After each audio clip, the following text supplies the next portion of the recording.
another guy I don't think is incredibly likely, but it's Lauri Markkanen here, a guy who's 26 years old, a real deal all-star. Shout out to Dives for the graphic here. 23.2 points, 8.2 rebounds. The 8.0 three-point attempts is so intriguing to me at a 39.9% rate.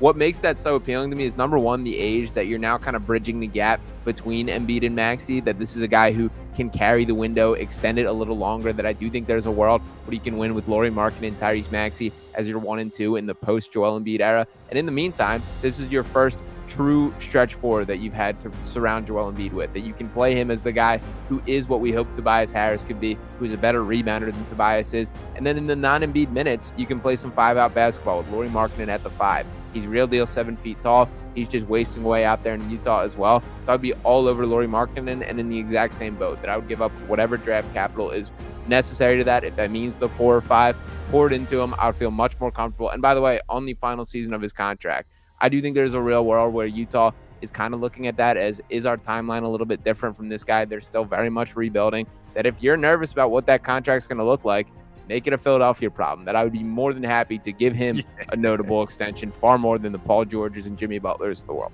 Mm-hmm. Yeah, Danny Ainge is the biggest problem. That's the biggest hurdle, of course. Right. But he's like Mikal. Like, he's one of those dudes. They bring in Lauri Markkanen next to Joel Embiid. I am all period with the 2025 Sixers, period. Like, that would be such an exciting move.